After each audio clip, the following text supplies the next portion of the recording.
All right, everybody. Well, welcome to our Let's Talk About a podcast where we have started with everything functioning perfectly fine. Computer decided to shut down, and I couldn't see you. Then our DJ slash voice in the cloud decided to make us sound a little bit different. But we seem to have taken care of all issues. So we are still trying to get everything situated. That's that has to be on the settings and savings and all that. We'll take care of it last time. But hello everybody. My name is Jason Hernandez. I am the host for your podcast. With me is my co-host, temporary. What do you call it? What do you call that when you're to the temps? Waiting for the 90-day. I'm not a temp. Jay is with us today as we continue having our conversation. And then there is the voice behind the computer, which you guys cannot see because he doesn't want to be seen, but he wants to be heard. And that's Michael, or who we call the voice. So this is what we got going on. So today we had some technical difficulties, but we are here, nevertheless, to get you going today on your Monday. I hope you had a good Monday. It's Monday. Mondays don't usually go as is supposed to be. I had a rough Monday. I've had everything that can go wrong. Everything that shouldn't go wrong went wrong. Everything that should went right went wrong. So Monday, that's awesome. Monday. I love Mondays. I just want to go right back to bed and start the week over again. Start on Tuesday. So, but that's where we at today. So we want to say hello to everybody and everybody that is tuning in right now. We're waiting for other people to tune in, and if they tune in, great. If they don't, well, they get to see it recorded.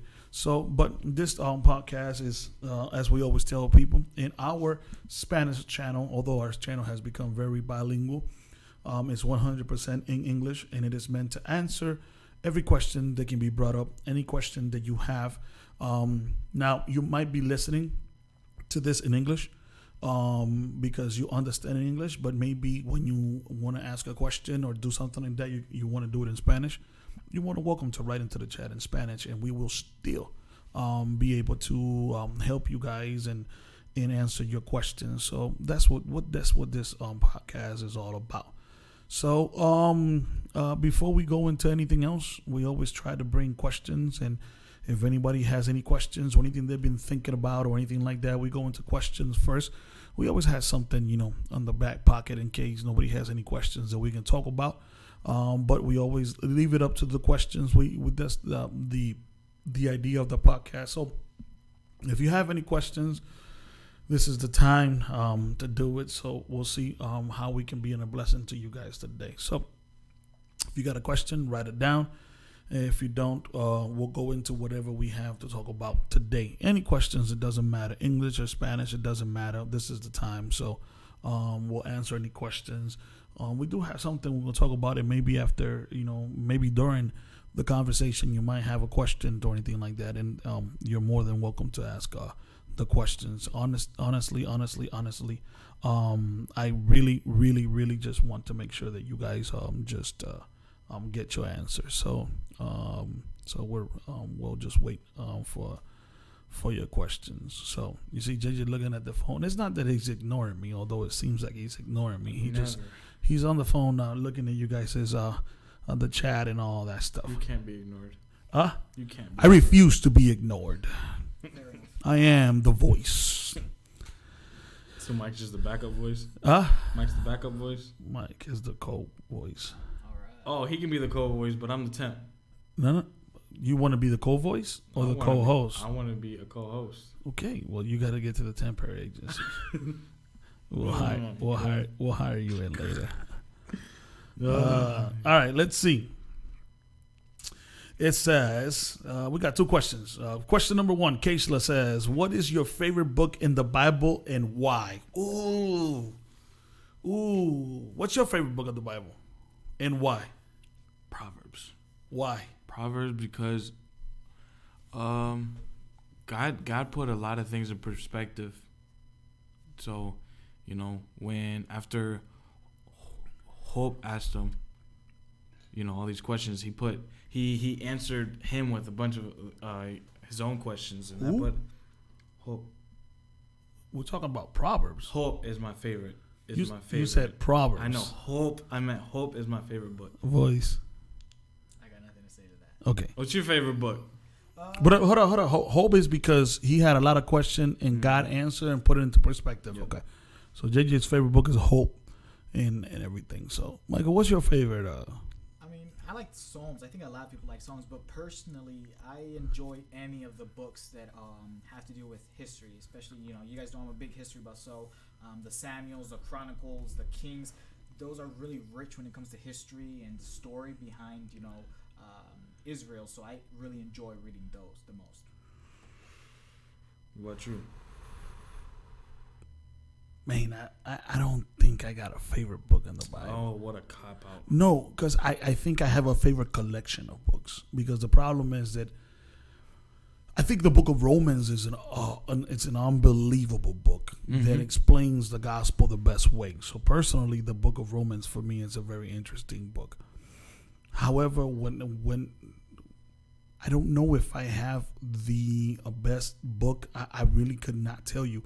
However, there's a collection of books that I like when you start looking at Paul and the books that he wrote to Timothy and to the churches, and those small letters that were letters that became books for me are collectively make an interesting point to somebody like me who's a leader and a pastor and all that. However, favorite book, I don't know. I really like when I get the Bible. I don't know if there's a book that I go to. However, I keep telling you the book of Romans for me is an excellent book, just because I think the book of Romans breaks down the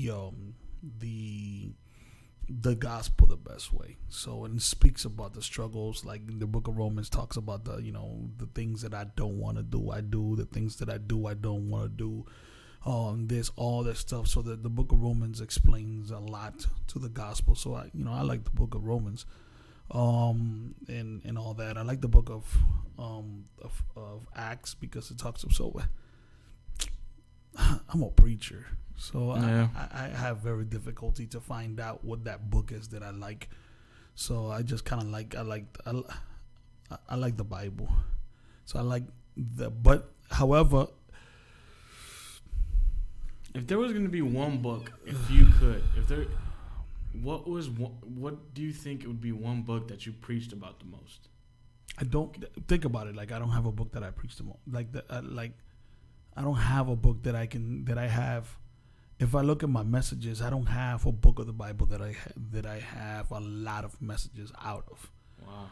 I don't. I'm very, New Testament, Old Testament, all this. So I don't have a book of the Bible that, I told you I could preach. Last time we were talking about it, and we said I told you I could preach for 3 months out of the book of Songs of Songs.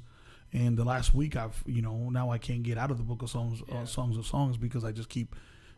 So I don't know if I have a book but one of my favorite books is the book of Romans. I like the book of Hebrews because it just kind of explains pretty much everything that happened in the Old Testament and how it comes into the New Testament. So I have a cop-out answer. I don't know if I have a favorite book. I'm gonna have to sit down and think about that because I don't. There's something I like about everything. You can ask me about every book, and I have something I like about it. So, I don't know. Which is, and the thing is, they make the Bible like that. They make the Bible that way. I mean, look, Minelli says, she says, I saw a 52-week plan of reading the Bible, where it gave you an order of how to read the whole Bible. Would you recommend that? I recommend anything. I would recommend reading the Bible, and however you want to read the Bible. I don't know what the plan is. However, the idea that you can read the Bible in a month, it's unrealistic. A lot of people I've heard about, like, yo, we got to read the Bible the whole year. Well, unless you're taking hours and hours and hours to read the Bible, those plans are utilizing your normal time. Like, you spend an hour or 2 hours. Like right now, we're in quarantine. Right now, you can sit down and read a whole book. Like, you can sit down and say, I'm not going to get up until I finish this whole book. And then you can probably read the Bible in a fairly quick amount of time. I think it all depends on what aspect. I mean, I was talking to Kay not too long ago, and I was writing Kay, and I was telling her about how I would tell somebody who's new in the church and how to read the Bible and what books they should go in first and all that. I think any plan that you have to read the Bible, it'll work. I don't have a plan for reading the Bible unless you have somebody who's new in the church, and then you tell them you should really go here. Avoid these books. Not because these books are bad, it's because it's going to be hard for you to comprehend and understand and everything. I mean, you're new in the church, and then you come to the church, and then we're telling you how good God is and how He's lovable, and then you go back to the Old Testament, and God is telling His people go kill everybody in the mama, and then you go like, yo, what the God told him to kill everybody, babies and everything. What kind of God do I serve? And then you don't understand culture, and then you don't understand all this stuff. So I think that's something that you can have. Now you can break down the Bible into chapters and find out which one is the chapter that you like the most and in the Bible and all that, and then it gets interesting. So I don't know. I think the issue with the Bible is the fact. I remember. Let me see if I got this. Let me see if I can freeze the computer again. But let's see.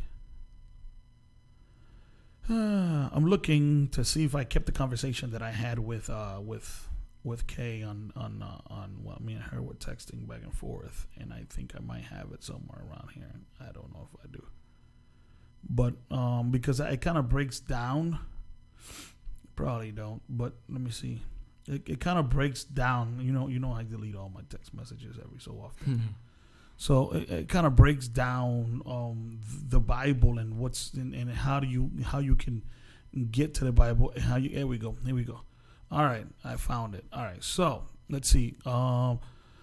Keishla was asking me kind of the same question, and I think it's interesting because and this is what I told her. Now Keishla is beginning in the church, so she's just beginning to study the Bible and all that.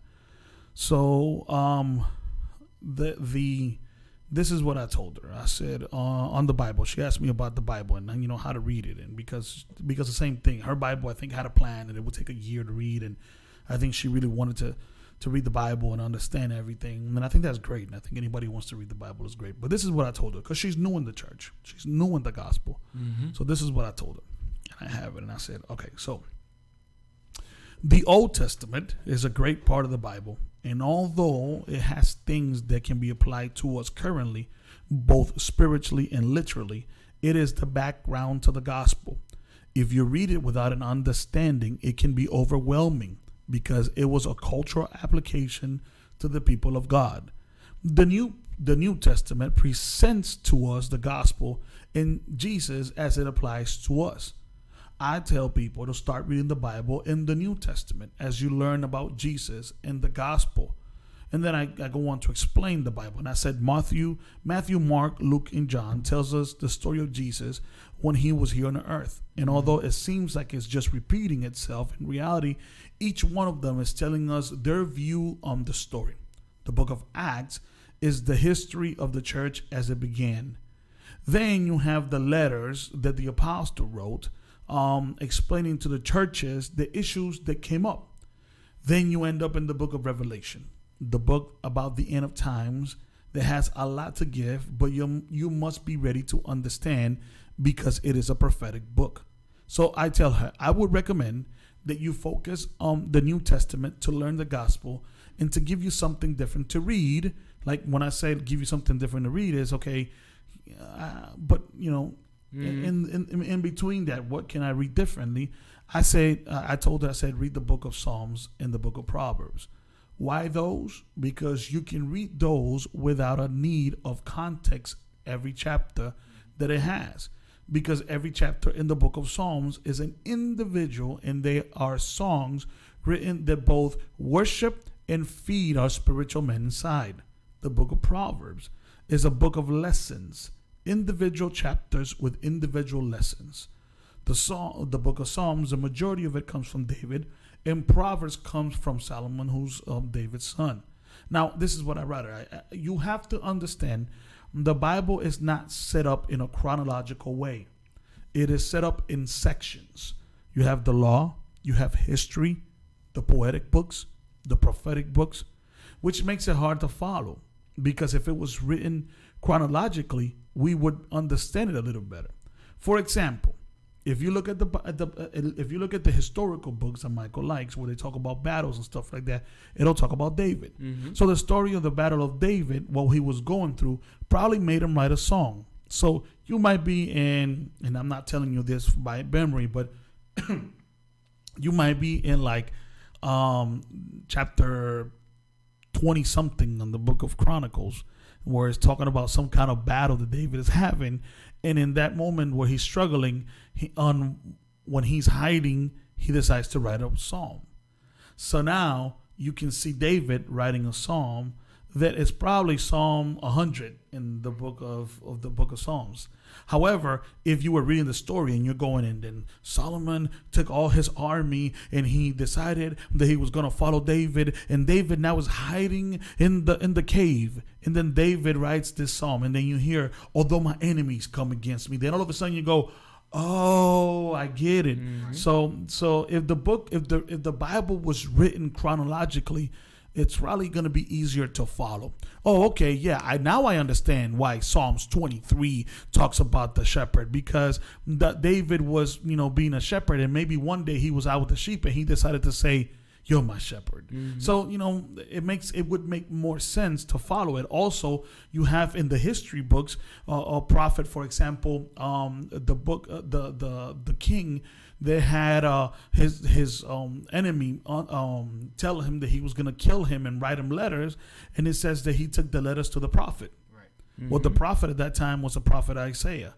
So if you actually want to hear what the prophet answered, you would have to go to the book of Isaiah, where you'll see it in there in a chapter. Mm-hmm. So why did they write it like that? Because they wanted to make it to where, listen to what I told you. What's your favorite book? And I'm like, I don't know if I have a favorite book, but I got a favorite collection of it. Right. Because I like the letters written to the churches. Because as somebody who's always teaching, so that's the way it is. Anybody who likes Psalms likes Proverbs, yeah. And anybody who likes Proverbs and Psalms likes Songs of Songs, yeah. Because those are the poetic books. They're called poetic books, the Psalms, the Proverbs. Mm-hmm. Anybody who likes history is gonna like the history. You're talking about First and Second Samuel, First and Second Chronicles, First and Second Kings, and then anybody who likes the tabernacle is gonna like Exodus, is gonna like Leviticus, is gonna like Numbers, is gonna like Deuteronomy. So it's gonna like all that part of it. Anybody who likes prophecy, it's gonna go into depending. If you like prophecy to the end of the days, it's going to go to Jeremiah, it's going to go to the book of Daniel, and maybe some Ezekiel. However, if you like just to hear what a man of God would have said, you like the small prophets, Osha, and Amos and Micah, and all that. So it all depends on how you want to read it. These people have a way for you to get a little bit of New Testament, a little bit of Old Testament.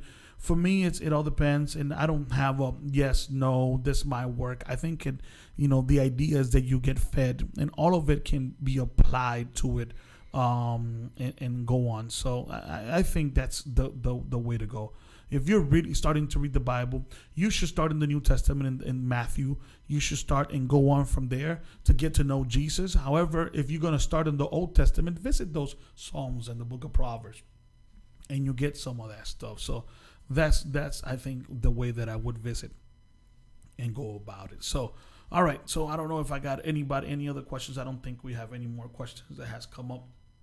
Don't wait for me to finish a subject to ask your question. Even if your question has nothing to do with the subject, go ahead and write it down, because then when I finish the subject, I can go straight to your question if you have it. So even if your question has nothing to do with what I'm talking about, but it's a question that you have, go ahead and write it, because I want to be able to get to it in a fast way today. So all right. So if there's no other questions that anybody has today, questions, somebody told me one time, I don't even know what kind of questions I'm going to ask. Listen, you can ask any questions that you have that you don't understand about the Bible. You can ask any questions that you might want my opinion or our opinion on what's going on today. Mm-hmm. It doesn't have to be something in the Bible. It could be something you heard in the news, or something that you want to know what the opinion is, or maybe a struggle that you might be going through, or maybe something that somebody else has told you, or you talk to somebody about the gospel and they say, no, I don't go to the gospel, I don't believe in that because it is, and you'll be like, okay, how do I handle that? It doesn't matter. You don't have a right way or wrong way to get your answers today,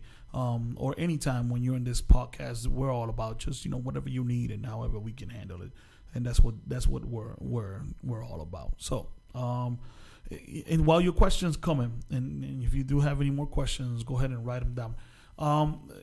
JJ, I think at one time JJ had a question that he had somebody that sent it, and she sent them a question or a text message. There was a screen capture of a tweet kind of a deal, and it brought up Minelli's had a question. What? Which question did I miss? Did you have a specific order when you read the Bible? No. I don't have a specific order when I read the Bible. I read the Bible however I feel like reading it in that moment, like whatever. And I don't really have an order when I read the Bible. I've read the Bible so many times. Every year I read the Bible, and I go book by book. I like taking a book and finishing it. Mm-hmm. So I take a book and I finish it. So if I'm if I'm going to go history, then I'm gonna take a book of Kings, and then I'm just gonna finish the book of Kings. If I'm gonna go to Leviticus, I have a problem, and my problem is I'm a person who studies the Bible. So I might be in Numbers, and I'm studying the book of Numbers, and I end up in Hebrew just because I know that.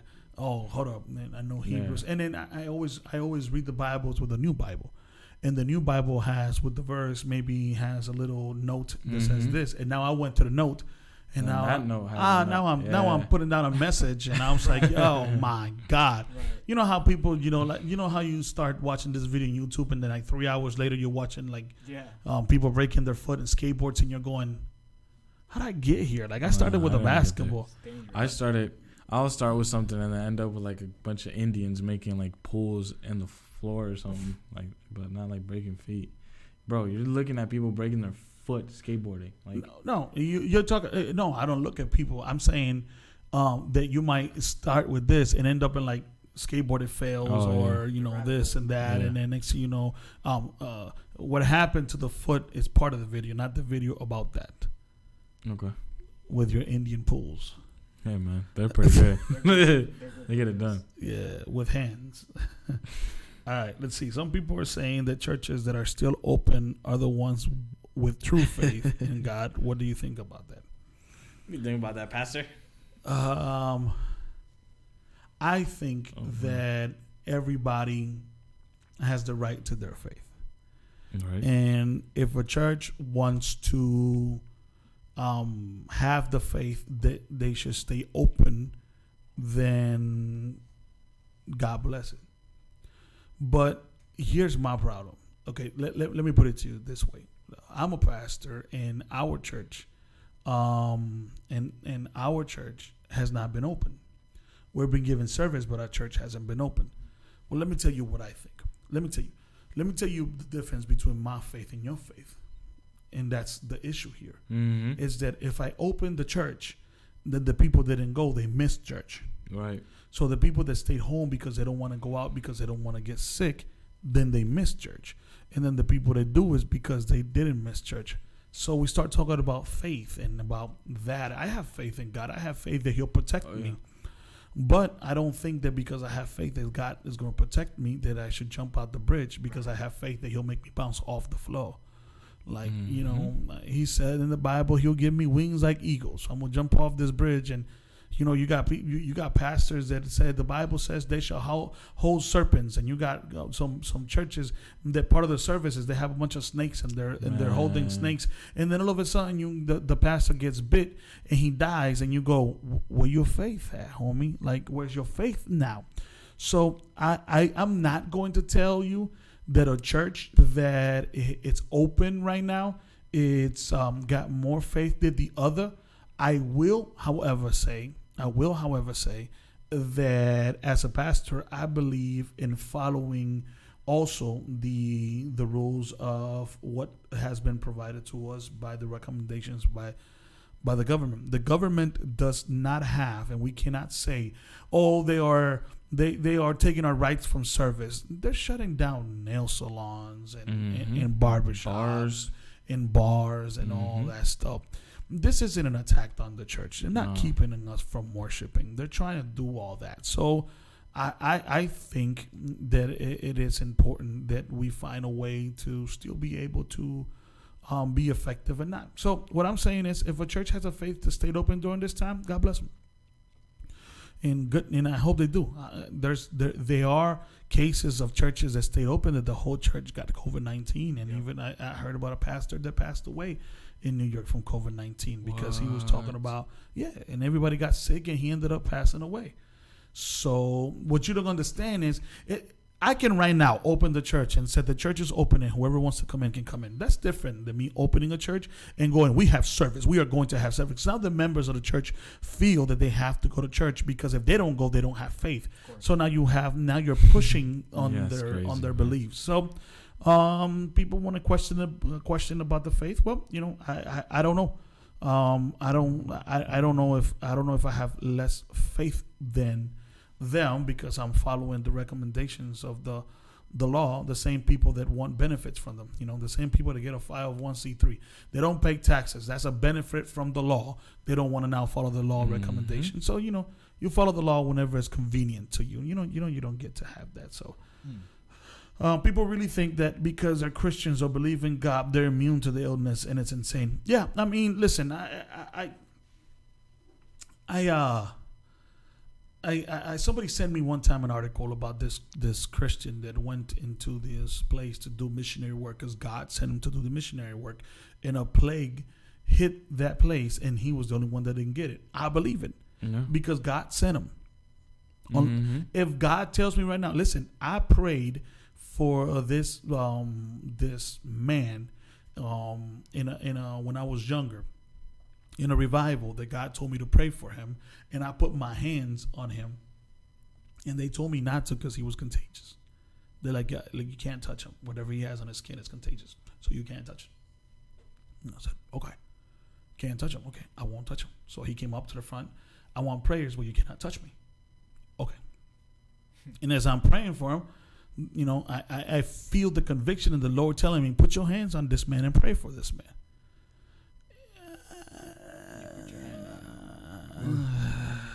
Yes, Jesus. He's contagious. But then I felt like I felt a direction of God telling me to pray for him. So I put my hands on him and prayed for him. Guess what? I didn't get nothing and he was healed.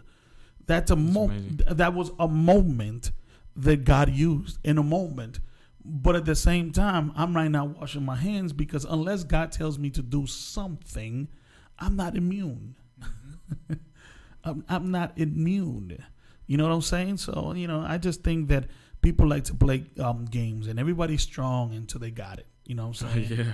And it's everybody's strong. And then when they get it, then what they got to say? The devil gave it to me. The devil in the corner talking about, nah, player, you got that on your own. Like, even I'm wearing a mask right now. This is crazy.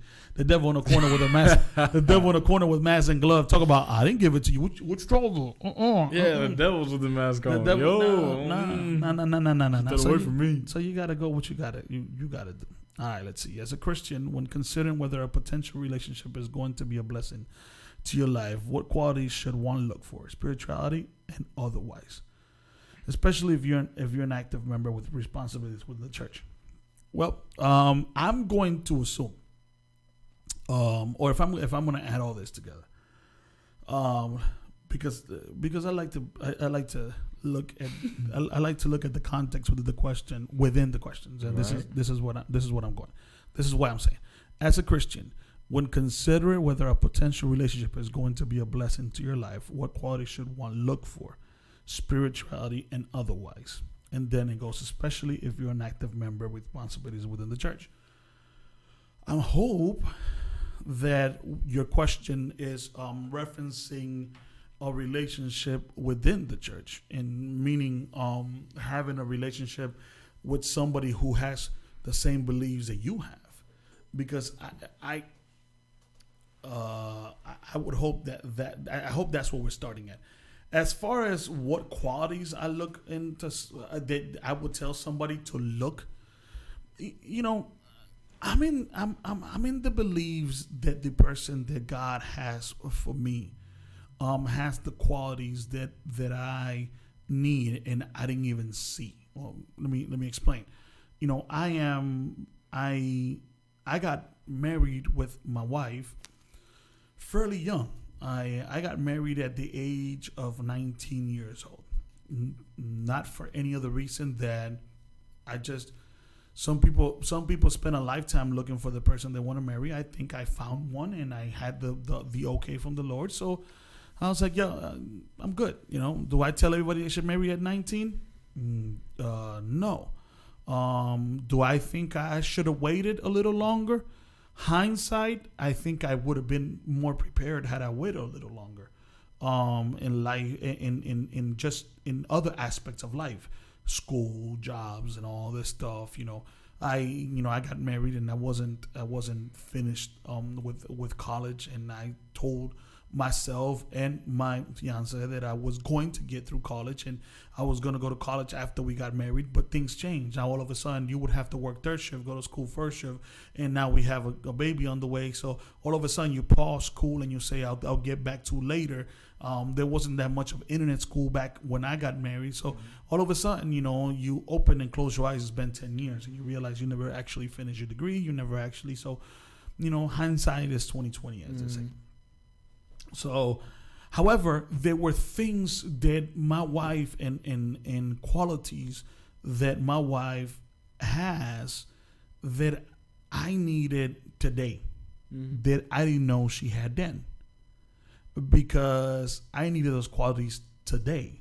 I needed those qualities now as a pastor. I needed those qualities now as now that I'm 39. So 20 years later, my wife possesses qualities that I needed in my 39s, or pretty soon in my 40s. I didn't know she had that then, but God gave me the one that had everything that I needed for me. So I find that anybody that's looking for a relationship in their life should, number one, make sure that they have somebody who they have a fundamental agreement in at least something. Faith should be something you can build on. If a person doesn't believe like you believe for the rest of your life, that's going to be a potential problem. So, that's why I try to tell kids, and I say, listen, young people, if you're looking for somebody that's going to be your spouse, make sure that you're looking for somebody that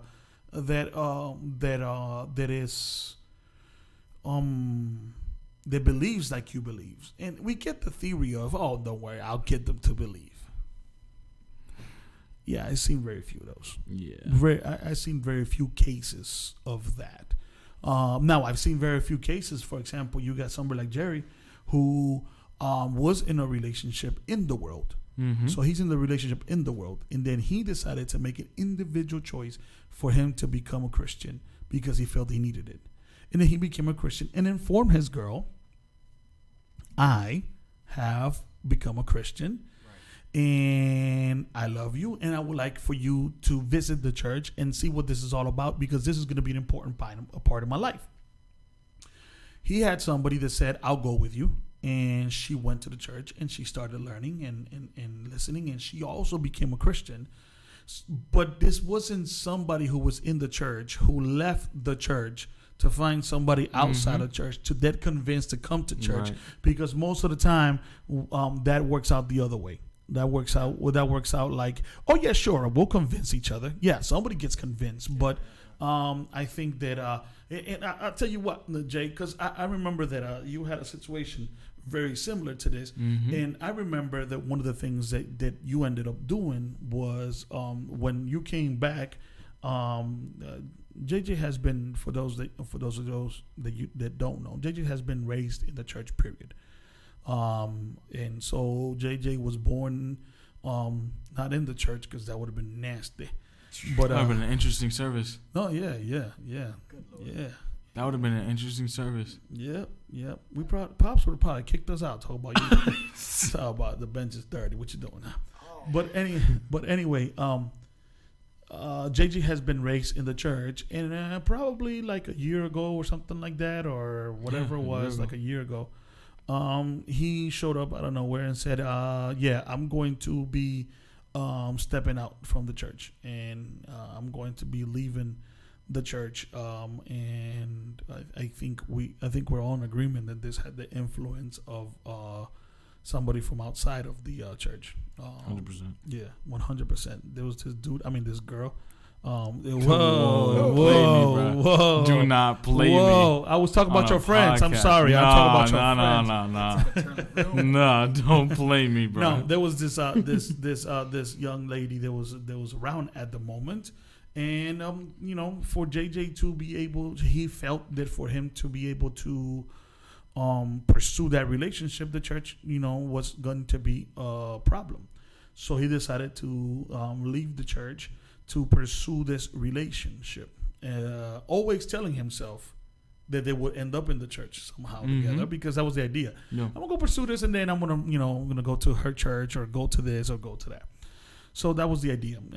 That lasted for 2 weeks, JJ? You were outside of the about 2 weeks. 10 days. Yeah, something like that. No, it was like 2 weeks. Yeah, 2 weeks. It was 2 weeks. I remember, and then about 2 weeks later, JJ came back and said, "Nope, I'm coming back to church." However, after he made the decision of coming back to church, and I don't take this lightly. I don't think people understand what the devil can do in one day out of church. For sure.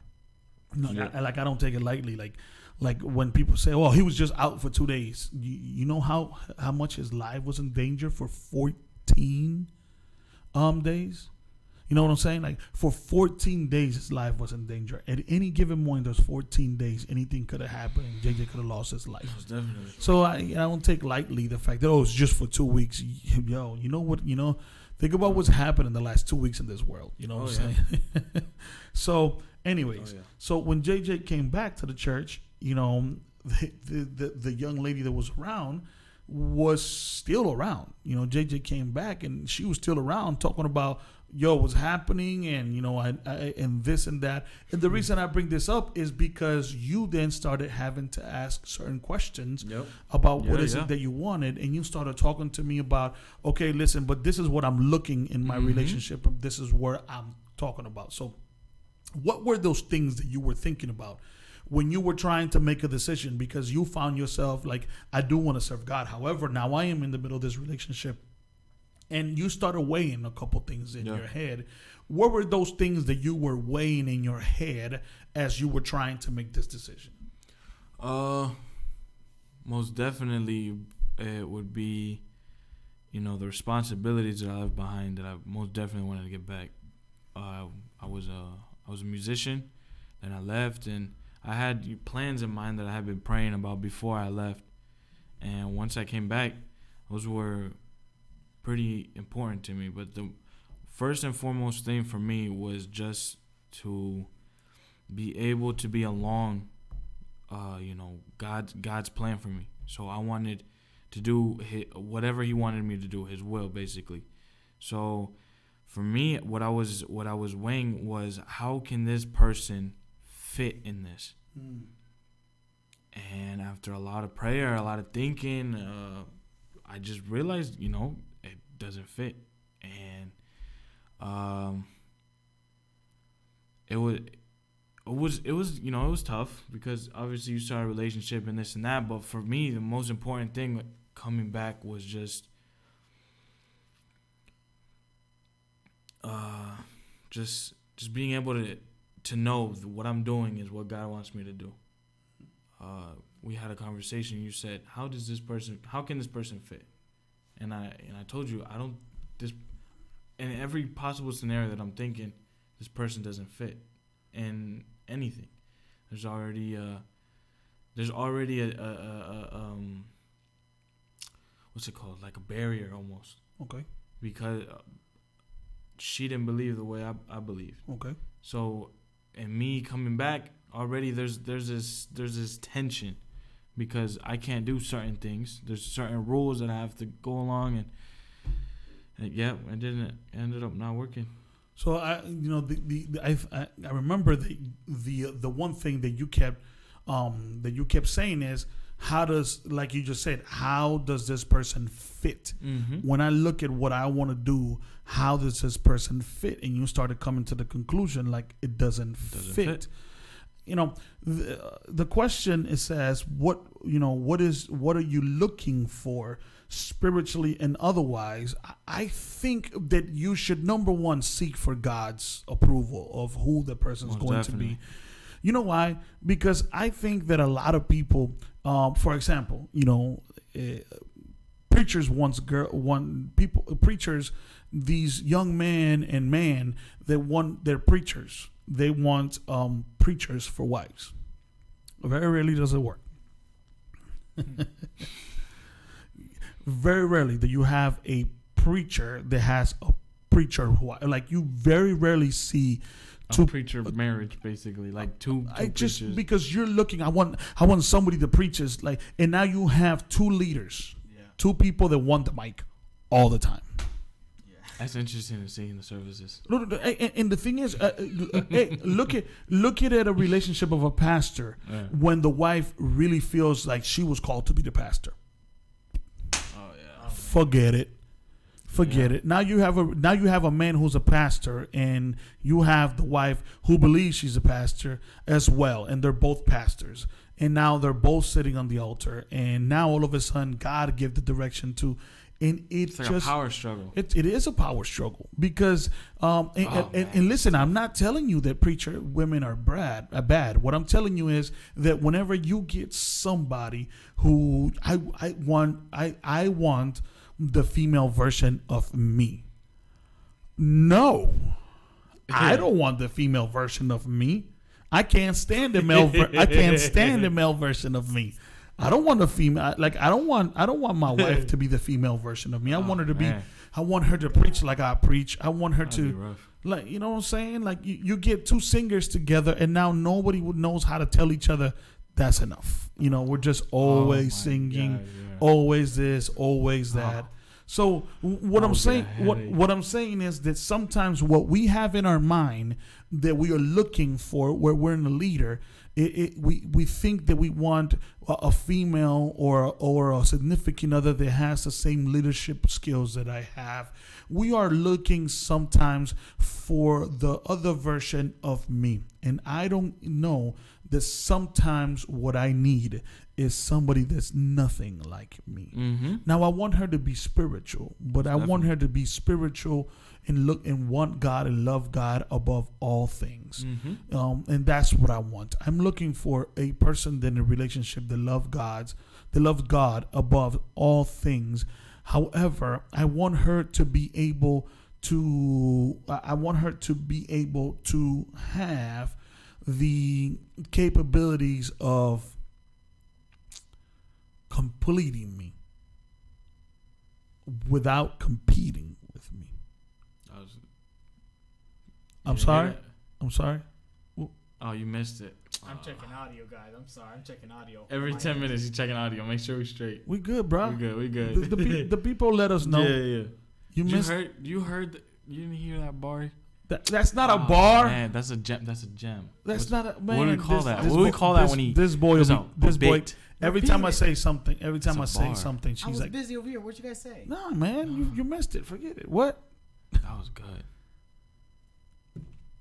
Man, Mike. And pretty soon you don't have to start praying, but for a woman, you know what I mean? Is that what you guys said? He dropped a good tidbit. No.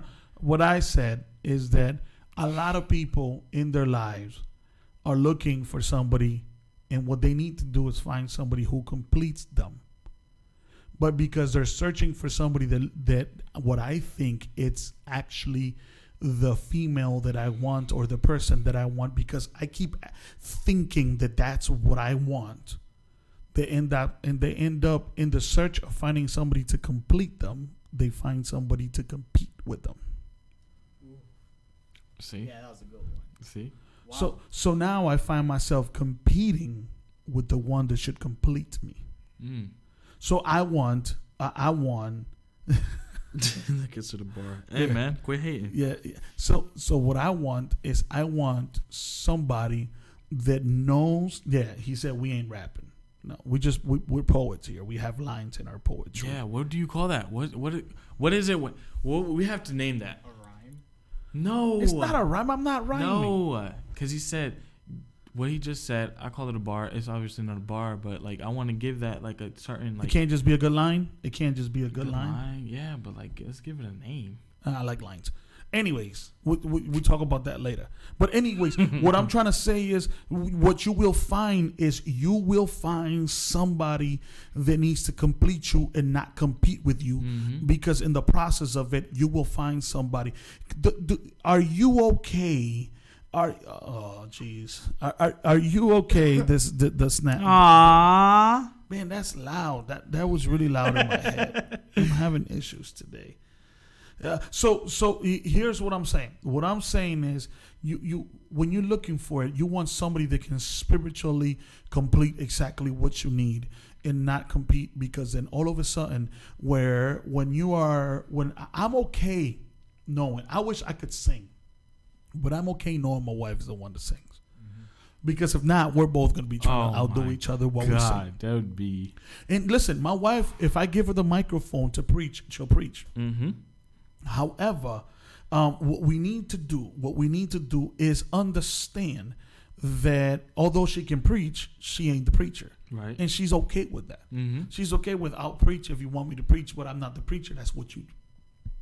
So I find it's funny because I have seen so much young men and men really, really, really love or fall in love with that. Mira, esa muchacha, mira cómo predica, tremendo. Eso es lo que yo quiero. Yo quiero esa muchacha que predica así. Yo quiero esa muchacha que siga así, que sea idéntico que yo. You see, I preach, she preach. We gonna stomp on the world. Nope. And then what ends up happening is now y'all both battling because you told her, go ahead and say a couple words of, go ahead and say a couple words to say hello to the church. And she took the mic and it's been 40 minutes and you're looking at her like, I got a message too.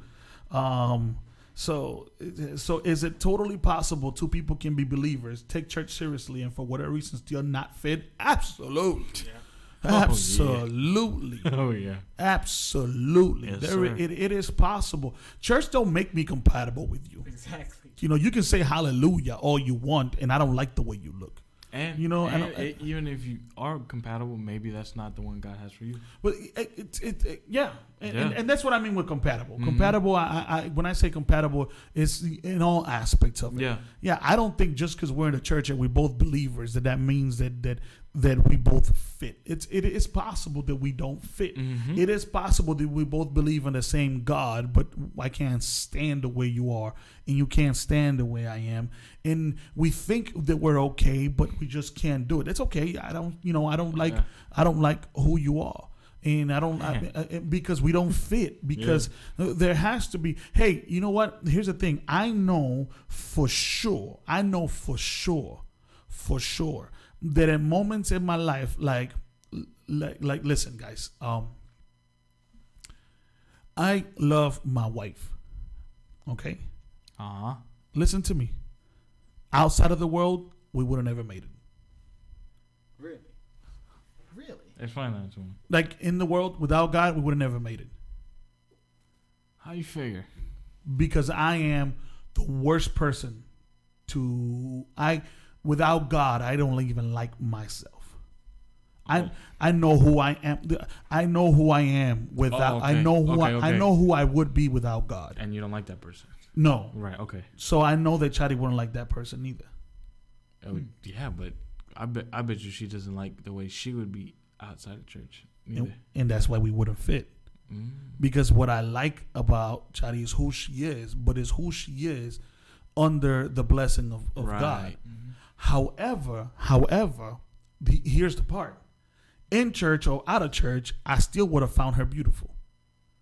Because in church or out of church, I'm still attracted to her in the way that she looks and the way she is or whatever. So in other words, I don't need to be Christian to be attracted to her. Got it. But at the same time, we probably are not compatible without God. Mm-hmm. But at the same time, within God, we are compatible. So how does this all work? Because we were meant to be. Mm-hmm. You know, we were meant that. I know that that's the one that God wanted for me in all this. Because I'm going to tell you what, most of the people that are like me in the church, most of the females that are like me in the church, they're rowdy when they preach. They're this, they're like that you'd be like, oh man, those two together will be powerful. I can't stand when I I go talk to them like, God bless you. And then they talk to me for 5 minutes and I go, I couldn't live with her. Can't stand you. Like I couldn't live with her. Like, you know, like, oh, you loud all the time. Oh, I thought you was just loud with the microphone. You loud all the time. So what I'm saying is, just because two people in the church, it doesn't mean they're gonna fit. It doesn't mean they're gonna fit. However, it's interesting enough that you will see two people that would not fit in the world, but would fit in the church, because who God makes him to be and who God makes that one to be, that's where it fits. So that's why it's important for God to be involved, because he makes what doesn't make sense to make sense. Yep. So just because we're in the church, it doesn't mean it fit. But just because we fit in the church, it doesn't mean we'll fit everywhere else. And you can't just love the tongues that somebody speaks. Mm-hmm. Oh, yeah, no. Because you don't speak tongues at the dinner table. Yeah. And you don't speak tongues when you're fighting. So you can't just go, I just love the way you rock that mic when you sing. You don't always hold that mic. Right. There's going to be times that the thing she's holding is your neck. Good God. It's, exaggeration over a fight. So, so what I'm trying to say is she's not always going to be, and he's not always going to be that spiritual guy that's doing this and doing that. Yeah. So, this interesting podcast is talking about this different stuff. But yeah, I think that's something that we need to look at. And I think God is God should be the center of everything. And if God is not the center of everything, it's kind of difficult to do that. And yes, we have different races, we have different beliefs, and we have different things, and we have people that said they say that they do serve God, but at the same time they don't serve God. They don't serve God how I serve God. And do we come together? Is it possible? And all that. There is all that comes into play. But you will see that it is hard when you guys don't have one thing in common, which is God, because God is what makes me be better, and God is the one who gives me the shape to be able to fit into the one. The Bible doesn't say when a man finds a wife. The Bible says when a man finds his wife, the one that's supposed to be his, then it kind of works out. So that's just a little something. So, anyways, anybody else got any more questions while we go? We're already hitting the hour mark. We do have a little thing that we've been talking about. Mm-hmm. We've been talking about. Right. Talking about. So, but if anybody has any more questions, we'll answer those questions and go on about it. But at the end of the day, I do want to say, who is first in your life? Because if you don't find out who is first in your life, you will find out that will quickly take second place in your life. So anytime you have a relationship, or anytime you have a friendship, or anytime you have anything, if you don't find out what's first in your life, then you can't identify what must always be present. So when you find out that the one thing that is first in your life is God's purpose, then you'll realize that you don't want to live without that. I might not be 100% okay as a Christian all the time. I might struggle sometimes as a Christian all the time. I might have, I might go weeks where I don't pray what I'm supposed to pray. I might go days that I don't read the Bible like I'm supposed to read the Bible. But His purpose is important to me. So although I may struggle sometimes when doing the right thing, His purpose is important to me. When that becomes the center of what you do, then regardless of what condition you're on, you always go back to, but his purpose. It's important to me. I might not be good all the time, but I care what he has to say about it. I might not be 100% okay, but I do care what God has to say about it. Then that becomes important. When you think like that, then everything's important. I'm not the best Christian, but I do care what God has to say. So in other words, although I could be better, when it's time to make big life-changing decisions, I do care what he has to say, and then things just go on from there. So somebody said, I just joined, and I don't know if this was the question you were answering, but do you believe that God already has set a person for you, husband or wife? Or do you think that you chose somebody good? Okay, so let me. Do I believe that God has somebody for me? Yes, I do. I do believe that God has somebody for me. I also believe I choose that person. Okay. Yeah. So let me explain. Okay. She's continuing. Like, is there one person in this world that's meant for you, or do you think you just find somebody that's good and pray for them and they're good for you? Okay. Let me unpack all that. Yeah. I'll unpack all that. So I do believe that there is somebody that God has for me. However, the okay. I'm going to explain it like this. Let me go back and explain it this way. Okay. Let me use me for an example. Okay. So my wife was born in the year. I'm about to throw her out there. Okay. My wife is about a year and a half older than me. All right. When were you born? When were you born? My wife was born in 1978.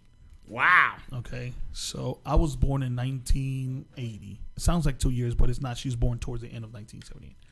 Okay. Well, follow my lead. She's born in 1978 in the island of Puerto Rico. Okay. She is quickly after that taken to the United States by her parents. So my wife, born in Puerto Rico, has been raised here in the United States. If I'm not mistaken, from Puerto Rico to Chicago, from Chicago to Lorraine, from Lorraine to Ashtabula. Okay. And in here, her father became the pastor of the church here.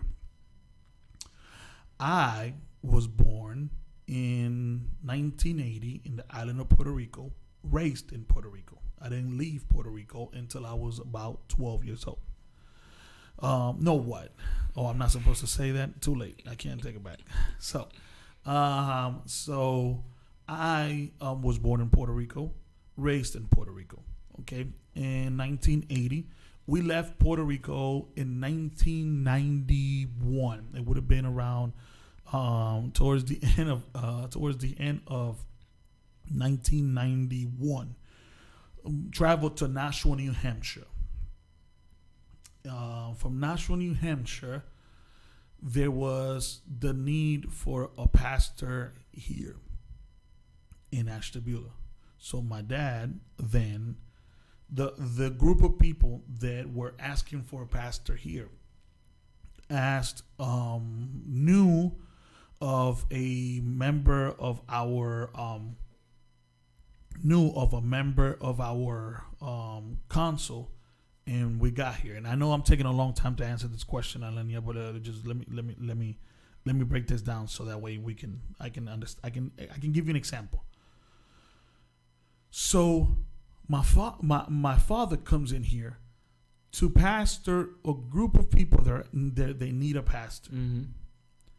That group of people that needs a pastor, one of those is my wife's mom, whose husband, which would have been my father-in-law, had passed away as a pastor. So my wife, born a year and a half before me, on a place that we don't know about, now we are pastoring together a church that came about because my dad came here, because her father passed away and because we were supposed to be here. So, in other words, we were I don't know how it was supposed to happen, but we were supposed to meet. So I always believed that Chadi was the one that I was supposed to have based on my life. I've been married to her for 20 years. So, this is what it's supposed to be for me. However, when I showed up in Ashtabula, I didn't say, "Oh, I don't like her." There was some kind of attraction towards my wife, who actually made me the pursuant one. I was the one pursuing my wife. At the time, she wasn't. We're talking about a different age group, different height, because I was really short. She was taller than me. Maturity levels, young ladies at a certain time, they're more mature than us. My wife is in a state where she's grieving her father. Her grief has taken her to attach herself to her mom a little more. Mm-hmm. Now, we're here hanging out with the young people. She's over there hanging out with the adults. And I'm going, well, she thinks she's better than us. But in reality, she's just, there's a new. So all these things made it to where these two should not be together. However, we end up together. So the reality of it is that I do believe that God has somebody for you. What I want you to know is how that comes about is what you don't know. I also think that if we pray, you like somebody and you see that somebody and you start liking for that, you start praying for that somebody, that God will do what it does. The problem is we always want God to show us who that person is. Okay, listen to me. I asked God to tell me whether Chadi was going to be my wife or not. Silence. Nothing. He didn't say nothing. So I prayed to God and I said, listen, if you don't want this, you need to say something, because I really, really like her and I want to push forward with her. Mm-hmm. And nothing. So I then tell her, hey, are you interested? And she goes like, not really. And I go, okay, but I am. Well, she's like, okay, no problem. We'll keep praying, buddy. And I said, okay, well, I'll keep praying. Let me see what I can do about this. Buddy. And then I tell my dad, and my dad was like, who you like who? Well, I like Chadi. Well, does she likes you? I don't think she likes me. And my dad was like, yo, if she don't like you, you need to step away, because you are not going to be harassing anybody in the church. Right. So he was like, this is what you need to do. You need to go ask her. If she says yeah, if she's at least interested, then you can follow it. If she says no, you need to step away. So I asked Chadi, and Chadi was like, okay, I might be some interested, but, so just, okay, some interested is better than no interested. So then we can talk about this. Mm-hmm. So we go on and talk about that. Guess what? Then I'd say, okay, I want to ask you to, and then I want to ask you to get married with me.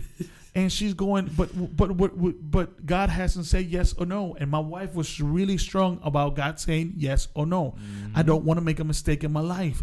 You know what? Marriage is not easy, people. Marriage is not easy. Relationships are not easy. And the last thing you want is for you to be in a relationship. And soon as you have a problem, you get that thought in your head, maybe this wasn't the one for me. Because whenever me and my wife have problems, the one thing that at least we can hold on to is knowing that God said that's the one for you. Mm-hmm. So we know that we can hold on to that. All right. So I tell my wife, do you want to marry? Do you want to marry me? And she goes like, okay. So she ends up saying, first she's not too cool about it, but then she says, okay. Y'all have the most interesting relationship. Well, listen, the thing is, I keep moving forward on something that she is saying. I want God to say yes. Yeah. And I kept telling her, well, I know that God said that God wants us to be together, because I've been praying for this for a long time. He would have told me no already. And my wife's like, yeah, no, I don't play that whole no. If he hasn't said nothing, it must mean yes. I want the yes. All right. So check it out. This is how my wife was so stuck on wanting a yes from the God. Like, she wasn't ready to get deeply involved in anything unless she really felt like it was God. You know how I know that was? When I looked at her, why you giggling like so? Yo, because this story every time it cracks me up. Y'all hear this dude giggling, bro? You guys hear this dude giggling, man? Turn his mic off, man. This dude over here giggling, y'all. This story is so good. Listen. My wife did not want to get so deep involved into God said yes that I look at her. I look at her. That's going to be a new one. Instead of laughing out loud, it's going to be LSH, laughing so hard. So listen. This is how devoted my wife is to God saying yes. That I go, hey, baby girl, I love you. And she replies with, thank you. Thank you. And much obliged. At that moment, you're like, you're welcome. Oh my God. I would have got my feelings hurt so bad. I would have went home. Yo, she is asking God to say yes. And her fear is, if I get so deeply involved in this and God says no, what do you do? Because I hear a lot of people saying, I hear a lot of people talking about, if God says no, I'll break this up. Yeah, that's cool when you ain't been, but when you get emotionally involved, breaking up with somebody because God said no. Yeah, I know. Alenia was like, oh, snap. Oh, snap is right. Oh, snap is right. Shrine, you need to come in here and show your face. Show these people that you don't feel like that. Yeah, she said at least she was polite. At least she was polite. She said thank you. Yeah, brother. I know. Shrine, we need to come in here and show your face to these people so these people see that we still together. That you say I love you now. So, anyways, that she ain't coming in here. Yes, she is. Mama, come on. I'll be right Yeah, where's she at? Go get her. She's close by, everybody. Look, she's laughing. She close by now. It's been 20 years since. So anyways, check this out. So then my wife and I are about to. Is she coming? She gonna show her face? Come here, show your face. Come here, everybody. Look. Everybody, look.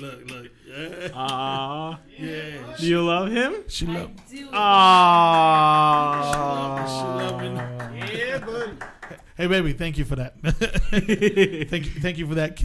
Thanks for cooperating. So, anyways, she gives me a kiss now, and I go, thank you, because I want to be polite, Nelson. So, anyways,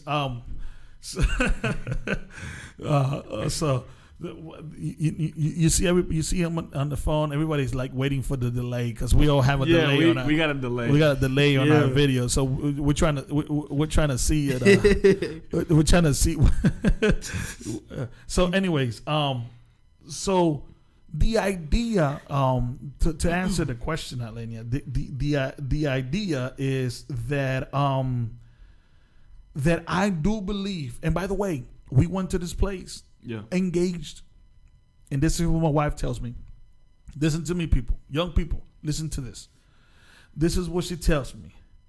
Yeah, that's the lady with the beautiful voice. Yes, that lady that sings. That's my wife. And the ones that play the bass. Well, JJ's the one who plays the bass. And my other son, the one who plays the piano. That's my biggest son. Pretty son, he's gonna be the youngest, and yet he's almost the biggest in the house.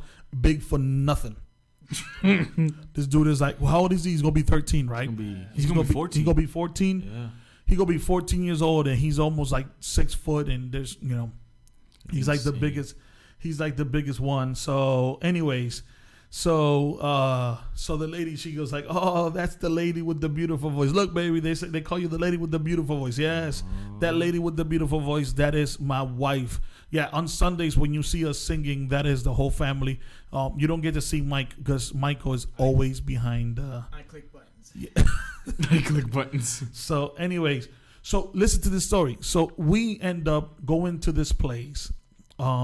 this assembly that we were going to, and this is what she tells me.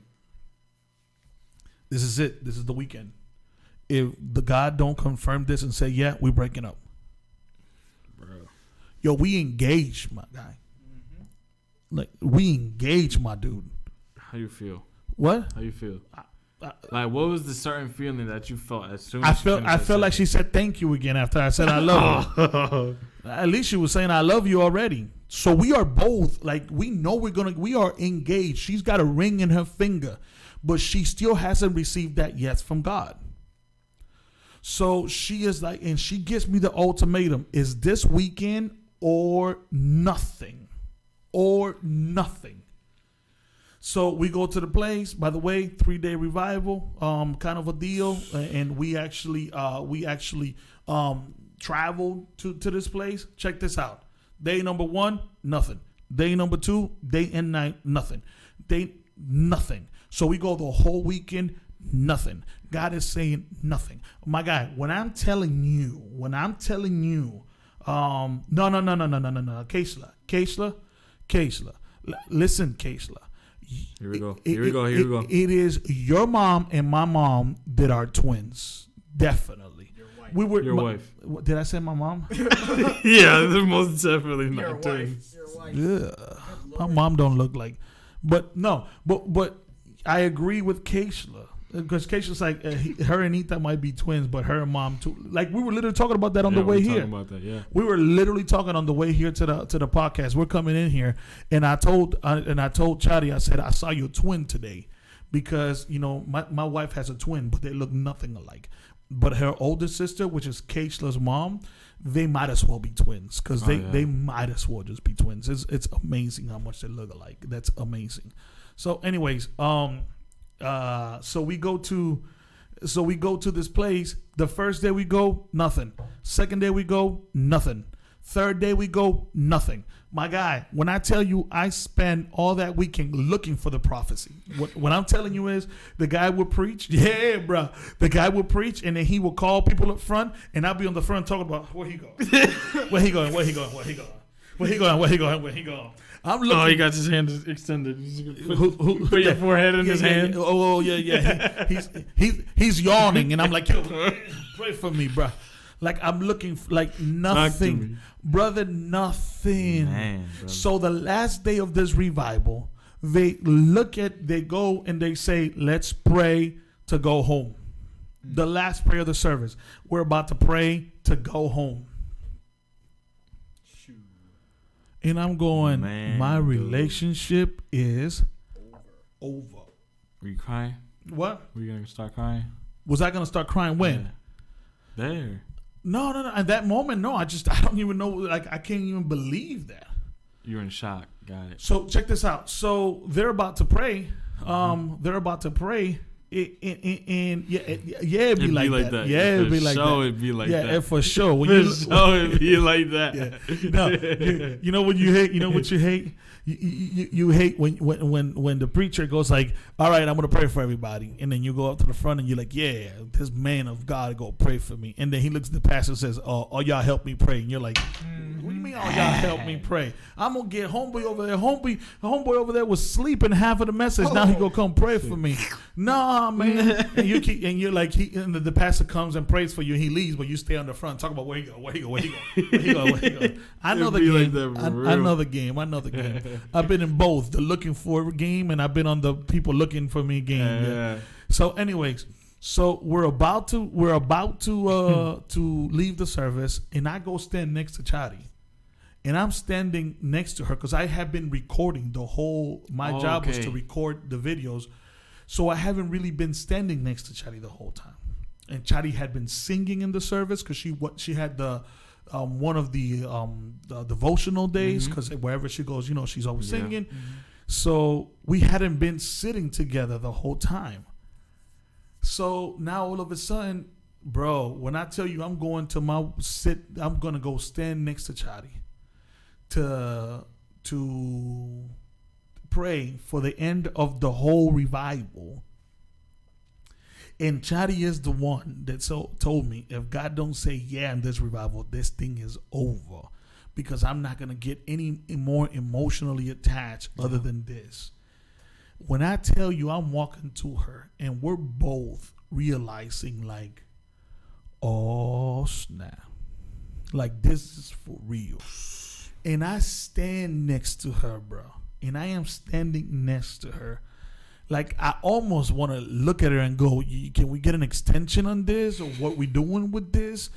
And like the trip back to where we're going, this was 12 hours of driving. We went all the way with the church. We went all the way to New Hampshire. We stayed there for the whole weekend. This was going to be a long drive back, bro. When I'm telling you, I'm sitting there. And I am just going like, what is about to go down here?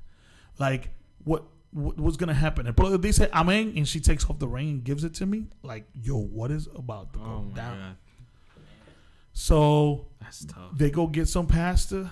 They give him the microphone. Everybody bows their head, and we're about to pray for the end of the service. Mm-hmm. And that's all the time we have for today, brothers and sisters. If y'all want to listen to what happened, cliffhanger. If y'all want to listen to what happened, you got to come back on the next podcast because I'm not going to tell you no more. Oh, that's tough. Yeah, I just want to see the comments when I say that. Just that's all I got for you today. You know, I'm out of time. I don't have any more time. So, unfortunately, if you want to know how you know how the story ends, but she's here. So, but no, for real. No, let me tell you how it goes down. So we go and we're about to pray to leave, and I put my head down. She puts her head down. We close our eyes. We are both, you know. Look at Gloria. Look at Gloria. Gloria's like, no. Gloria. Elena says, wow, I'll go to Ohio right now. So I put my head down. She puts her head down, and we're all like, yo, I can't believe this. There's this feeling of what in the world is going on. So now she closed her eyes. I'm done looking. I ain't looking for nobody. I'm destroyed at this moment. It's like, this is over. Mm-hmm. So this isn't me with one eye closed, one eye open, one eye closed, looking for who gonna come and tell me nothing. This is just me, just drop my head. She drops her head, bro. When I tell you that as they're praying to let go or to finish the service, this pastor that was sitting all the way on the top, this people had a church. There was hundreds of people. We're not talking about a church revival. We're talking about an assembly of all the churches. It was a church convention. Oh. So we had all the churches for the council there. So we're talking about like there is hundreds of people. They had to rent a church and they had to do that. It was a huge place. And when I tell you this man that is standing on the altar, Keisha says, this is my favorite love story ever, hands down. My sons always say that the story for me and my wife should be in the Hallmark Channel because it's always this man comes down from the altar, and as we're praying, he holds our hands. And they're about to finish the service. They're about to say, and we're over. And this man is next to us talking about, this is what the Lord says. Mm. The Lord says, it was me who put you together. It was me who put you together. This relationship has been planned from the beginning of time. So it is me. I stand. What? He was staring at us the whole time. Bro. Yo, yeah. Chatty says that he was staring at us the whole time. I guess Chatty had always seen that he was kind of looking at us, but he had never said nothing. But remember, I'm following the preacher. Right. I'm following I'm following whoever's preaching. I'm trying to find that person that's preaching, kind of a deal. So you don't know that little guy that's sitting behind in the altar this whole time. Bro, when I tell you, man, I almost ran like I didn't run the whole service. Sir. I almost like, what? I'm about to break this down in here. Yo, just dancing in the corner. Yeah, man. Did you do the hug? What? Did you do the hug out of relief? I don't remember all that. Man, I would have given him a hug. Like, yeah. Yeah. So at that moment, everything changed. my sister, who was also holding back, she was like the worst person to be around and chaperone around. My sister then obviously now also waiting for, so everything starts falling in place. But this whole story, have you ever confirmed a relationship? I don't know. Ania said she's gonna go cry. She'll be right back. Yeah. I don't know if I ever confirmed the relationship. I don't know. I don't think so. I don't remember. I don't think so.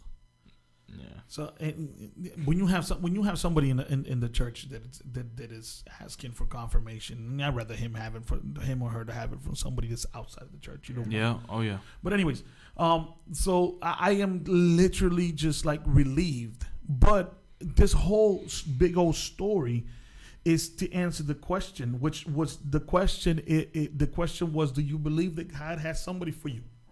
Yes, I do. However, I also can tell you that most likely the way that you're going to find this person that was always be meant for you, it's going to be probably you praying for that person. It might take, nobody had to tell me. My relationship is not one where somebody is coming to you and telling you and saying, yo, I think that you should like her because she's the one. That has never really come about. Yeah. I do think that although God has that person for you, there is some involvement in you. There will be where you notice somebody and you pray for somebody. So just because God has somebody for you, don't think that what's going to happen is you're going to be praying, JJ, and somebody's going to come to you and go, my God, it's her. Now start liking her. And you look up and go, yo, what? Could you imagine? But that has happened from what I understand. Really? I've heard people that God told them, this is the one that I have for you. And then they come in, and so there is different ways. Don't put God in a box ever. Oh no, yeah. Don't put God in a box. However, and that's what I'm trying to tell you people. I guess this whole story is to let you know, don't put him in a box. Because I've also seen relationships where God hasn't confirmed all the way to the wedding day. How about that? The wedding day? Good. Where maybe both of them are going, well, if God doesn't want it, he's going to say something, and they move. But they're actually praying like, Lord, if you say no, we'll break this wedding. God don't say nothing. They move. And then the day that they're in their wedding day, they're coming together. And then all of a sudden, the Spirit of the Lord comes on top of the church. And the pastor said, this is God confirming this marriage on the wedding day. That'd be a fire marriage. But you don't put him in a box. I do think that you are going to have to like the person. You know what I'm saying? Because if my dad has this joke, my dad always told me this joke. I'm gonna come through with one of my dad's joke. And my dad said that one time this man, fell in love with this girl because she used to sing beautiful. She had all the makeup and she would sing all beautiful. And she's like, oh, she's singing all beautiful. And the man fell in love, and then they got married, and then he took her to the honeymoon. And the next day, the lady took off all the makeup and took everything off. And he looked at her. And when he realized who he married, he was like, sing me a song, baby. Sing me a song. Obviously, I fell in love with that voice. Like, I was like, sing me a song because I can't. Oh, that's tough. So the idea, so don't put yourself in a box. To answer your question, do I think God has somebody for me? Yes. And that's the only one that I think will work for me. Mm-hmm. And sometimes we'll find out that we'll have relationships that didn't work out because that was not the one for me. And I think that the one for me will come. But I also think that he will have the idea in the push where you get attracted to somebody and you start praying for somebody. Mm-hmm. So I also think that's going to work. I also think that is going to work. I also don't put God in a box. And when I say God in a box, I've also known of people that got married with somebody who God told them no. What? And they got married. And everybody would tell them, that's not the one, that's not the one, that's not the one. And they got married. And they have a hell of a relationship. But somewhere during the relationship, both of them repent and understand we didn't follow your lead, but now we need your help. And I have seen where God then builds up that relationship because they both realize, but it is a suffering relationship. It is a difficult relationship, but God is merciful and he can do whatever he wants to do. Wow. I've also seen relationship where God confirms it, and then all of a sudden, husband or wife decides they're no longer going to be in church, and now the devil comes in and divides something that God put together. Mm-hmm. So to put God in a box, it doesn't also work the way that it was supposed to be work. So, I've seen it all. I have seen it all. So let's see. That's crazy. Yes, and I've heard stories that it takes a long time, and some it only takes a couple of months. Do you feel like God has to say yes, or do you think God can give you signs that it's a yes? Like I just said, and I just read the question, and maybe I just answered. Yeah, I don't believe. I knew inside of me I could have gotten married with Sharaim or Chadi. We call her Chadi. Her name is Sharaim, and I like to call her Sharaim more than Chadi. So. I could have married Sharaim without getting a yes from God, knowing that she was the one. Chadi was the one who wanted the yes. Mm-hmm. And you know what? When you look back at our past, in our life's history, in the story of our marriage, the reason why she's the one that stuck to a yes is because in the 20 years, she was probably the one that was going to look back and need to remember that yes. Yeah. I would have been okay. But Chadi, in our relationship, in our ups and downs, in our downs of our relationship, Chadi probably needed that yes more than me. Right. She needed to remember, I said I wouldn't do this without a yes, and you gave me a yes. So yeah. I was pretty sure because of how much I prayed, because I was invested in this, and I wanted God to take this out of me. However, I was doing it by heart. Like, I knew that I was supposed to do that. So do I think he needs to give a yes all the time? I don't know. I don't put God in a box. I think he can give you a sign. I think sometimes a yes comes in different ways. However, I will tell you that if you are honest with God and you are honestly telling him, I want to know your will, and you ask very seriously that this is something that you want to know, with a clean heart. The thing is, you don't want to come to God telling him, I want to know a yes, but you moving yeah, I'm asking for a yes, but I'm moving like I don't even want the yes. You know what I'm saying? Like, Shrine put an ultimatum. She said, it's either yes or we're done. And she wasn't joking. And it was going to destroy both her and I, but she wasn't joking. And sometimes God does that. I hear a lot of people saying, yeah, of course, if God says, yeah, I'll stop this. And they're so emotionally involved.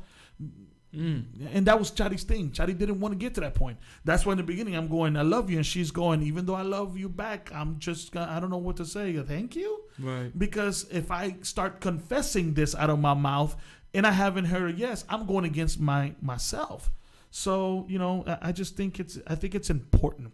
And I think that it is important to hear God's will on it. So, let's see. Chadi says it is important that God be the common factor and priority in our lives, and only way we have survive and thrive. Yeah, let's see. So Nelson has a question. Is it possible for God to confirm a relationship and for us as humans to spoil and damage it? Absolutely. Mm-hmm. Absolutely. Yep. Absolutely. God can confirm a relationship. God can confirm everything, and then we spoil it. Oh, yeah. Yeah. Oh, yeah. Yeah. Yeah. Because then you just, you become, us as humans, we can spoil anything. Oh, yeah. And yeah. So, yeah, I think it's not even just relationships. We can spoil plans that God has for us. Everything. A ministry, anything. Anything, yeah. Anything. We can, yeah. So, yeah, I do think there's a relationship that God confirmed it. And because with everything, you have to go back to that. You have to come back. You have to go back to that. And I also think that a lot of relationships don't work on their relationship. They live off of the fact that God confirms so this won't break up. No. You got to work on that relationship. You know what I'm saying? Yeah. Like, I work on my relationship with my wife. Like, I want to know everything. I want to get to know everything about my wife. not because God confirmed that that's enough. You see, the idea that many people have, and I'm going to end it, and we're going to finish here pretty soon. But the idea that many people have is that, well, God told me I'm going to be a pastor, so no matter what, I'm going to end up being a pastor. No. Okay, so God told me this is my girl. So no matter what anybody else can do, this is gonna be my girl. Go ahead and don't treat her right. See, somebody else don't show up and take care of your girl. Yeah. Like that don't work like that. You know what I'm saying? Oh, God told me this is my girl. She ain't going nowhere. No, player. Like, go ahead, treat her the wrong way. See if all of a sudden the devil don't show somebody that might look like what you're supposed to be. Mm-hmm. So all of a sudden, so the idea that we have sometimes is that because God confirmed that, no devil can break it. Foolishness. And humans are like that. Humans think that everything that they have been promised by God, nobody can take away. Now, let me tell you this. God can give you something and nobody can take it away as long as you're protecting it. Oh, yeah. But if you're not protecting it, you can destroy it. Absolutely. What's that saying? Knowing is half the battle? Well, so knowing is confirmed isn't enough. It's not enough. Yeah. It's not work on it. Like I can't have an argument with my wife and then when she's mad at me, I go, "Don't forget, God said I'm your man." Yeah. God told me you go be my man. Do me a favor, become that man, because right now you're a child. So God promised me a man, and you're acting like a child. So let me live up to the man that God promised me. So become that dude that God promised me to be. So, I do think that sometimes we screw up what God determined because we hate to own up to our whole our responsibilities of it. You know, God gave me sons. If I don't protect them, I can't just sit back and say anything. So, the idea is that, God said, I have the woman for you. And then I take Shirima home. And now she's not living up to the expectation. And then she's going to come at me and I'm going to be like, this isn't working. It's got to work because God said, God said every weapon formed against me shall not prosper. Mm-hmm. However, if I'm not spiritually strong, every weapon formed against me will destroy me. The idea is that if you actually live to the point of who you're supposed to be, then it's right. So I got a lot of people. God called me to be a preacher. Then become a preacher. Mm-hmm. Dress like a preacher. Talk like a preacher. You know what I'm saying? Like you can't come to me and tell me as a member of the church, Pastor, what can I preach? What you talking about, man? Well, I think God called me to preach. Man, you don't even dress like a preacher. You don't even look like a preacher. You don't even talk like a preacher. You know, you might have a calling from God, but when you get in front of that mic, half of them people don't know your calling. Half of them people don't know what God told you. So be who you're gonna be. Yes, you know how they say, dress where you want to go, not where you at. Yep. You know, and a lot of people don't want to work on what they're doing. And I think a lot of reasons why some relationships break up is because God will give you somebody, but you're spoiling and you damage it, and now you live with the consequences. You live with the consequences. What do I say? Okay, God gives this man this woman. Mm-hmm. And he decides to spoil it, damage it, and do all this and destroy it. And now a lot of people say, well, that woman now for the rest of his life is stuck to that man. I don't think so. Yeah. I don't think so. Yeah. I believe that if that man destroyed it, that man did everything. She tried her best to be this and this and this. And now all of a sudden, this relationship ends up breaking. They go in their separate ways. They go do this. They go do that. I believe that God will find a way to bless her with her next in the other man to come in and put in the work. And then you might go into, well, that's not how the Bible works. Ladies and gentlemen, the fact that Jesus Christ came to die on a cross is because man screwed it up the first time. So Jesus Christ is the second turner, is the second intent in making it right. So in other words, God might give this woman another man. Now all of a sudden, this woman, God says, because you were loyal, because you were faithful, because you were the real, because you kept it like this, I'm going to reward you by finding you somebody that maybe lives up to the person. And now homeboy over here talk about, no, you can't get nobody else. God gave you to me, and you blew it up. Mm-hmm. And you screwed it up. by not living up to the expectation that God had of you. Mm-hmm. So now you're going to tell me somebody else can have that because you screwed it up? Well, that means that our God, who's not fair, is going to completely condemn that person to eternal pain just because one of them decided they didn't want to give anything. That's not how it works. No way. Amen. That's not how it works. No way. Even the Bible says, the Bible says, he came to his people, and his people didn't want him. Yep. So he found some new people. So even God in his plan says, I have plan A. You don't want plan A? I got a plan B. Now, the question is, that God always knew he had to go to plan B? Yeah. Because he knew that you would screwed up plan A. But in reality, he still has to go, because then what you cannot tell God later is, you never gave me a good woman. Oh, I gave it to you. You wasted it. Or you never gave me a man. Oh, I gave you a man. You let him go by away.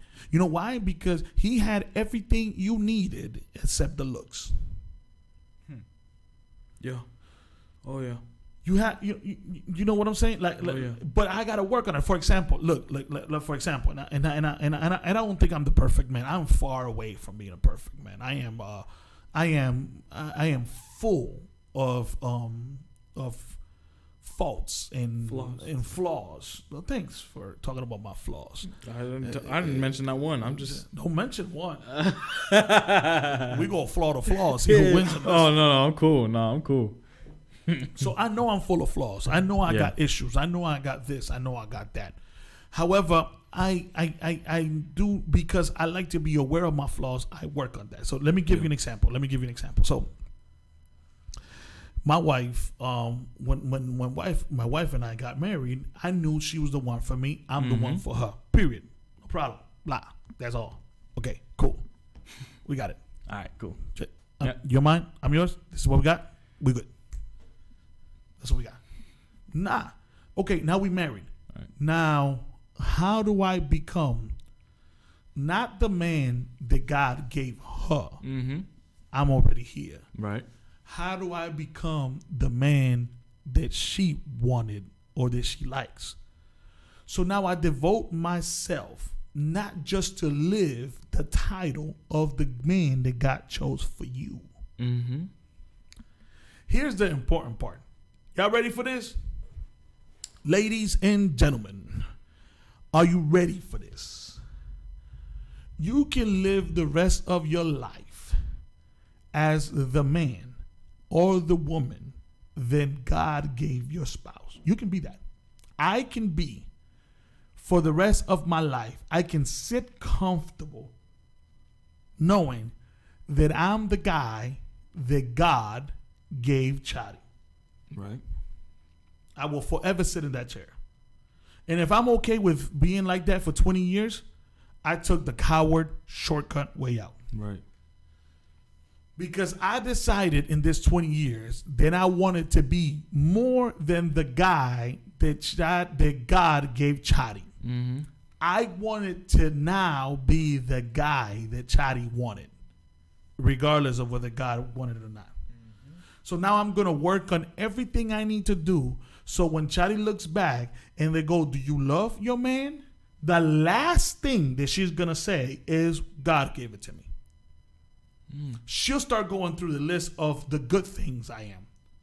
Well, yeah, he does this. Yeah, he does this. Yeah, he's like this. I love him for this. I love him this. I love him like this. I love him because of that. I love him even though of right. that. And so we go through all that, and at the end, I can go, plus he gave it to me. So the idea that I can sit comfortably and say, I'm the one God gave it to you. When you gonna be more than the guy God gave to me? When you gonna make yourself be the guy that I want you to be? So I live my life on, okay, you know, what do you like? So my wife likes music. I play the drums. I play percussions. I play all that. But I'm not a musician. I'm not, play guitar. I don't play keyboard. I don't keep bass. I'm not into the, I can't just, okay, let's go. So, but I know that Chadi likes music. So she sings. So one day I decided to take the keyboard and learn a little bit. I don't know a whole lot, but I know where all the keys and the keyboards are, and I know how to take the number system, and I know how to work on that. Okay, I'm not a musician, but I know where to go. I know where to be. And then I decided to then play the bass. And then one day my wife is singing, my son is playing the keyboard, and I'm playing the bass. I'm not playing it like you, but I'm playing it. So now I've decided my wife likes music. Now I learned how to play an instrument. Now when she looks at another man that plays instruments, I look at her like, hey, hey, hey, hey. Me too. Me too. She didn't ask for that, but I wanted to feel that one part that she likes. Blah. And then all of a sudden, she, oh my God, how good would it be to come home and have somebody be able to cook for you and cook you a meal and cook you this and cook you that. And I'm like, do what? Cook what? Do what? I don't cook. It's pizza. I don't know how to cook. So what did I decide to do? I know I'm going to learn how to cook a little bit. I'm going to do something. And one day when she comes in the house and I said, hey, baby, I prepared you dinner. Now I say, I prepared this for you. And I'm looking at her and then I can do this. And I started learning how to cook certain things, not to feed me, but to be able to feed her. Mm-hmm. So now she can go down the list. And when she looks at another man that can cook, I look at her and go, hey, hey, hey, hey. Me too. So now you like food, I can cook something for you. You don't have to cook all the time. I can cook something for you. Or you like music, I'm not a perfect musician, but I can find where the keys are at, and maybe we can work together on this thing. So now we go through that, and then we go through this, and then we go through that, and when we go, and then what don't you like about me? If there's something I really don't like about you is this, and then that's what I'm going to work on this year to get rid of it, because I cannot keep living in the I am the guy that God gave you. I want to make it to the point where 20 years later, it has nothing to do with God. It has to do with that I gave it to you, but I become the guy you want. Yes. And that's when a lot of people, because they have God said yes, they damage it, they spoil it, and that's what ends up happening. I hope this makes sense, but don't ever let anybody give you less than just because that's what God wanted you to have. Don't do that. You be a better version of who you're supposed to be, because although God called me to be a preacher, I work on becoming the best preacher I can be.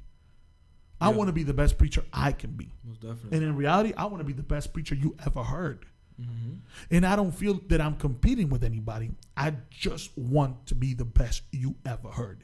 And the way that I do that is not by imitating anybody else. It's by finding what that is for me and give it to you to where you can go back and go, I've heard other preachers. I've seen better speaking preachers, and I've done these and I've seen that. But this guy has something that I don't have. So, anyways, I'm about to finish. I know somebody told me, I think somebody wrote that Jerry had a question. I said... if Adam and Eve were created first and he gave them all the animals to name, where did the dinosaurs take place?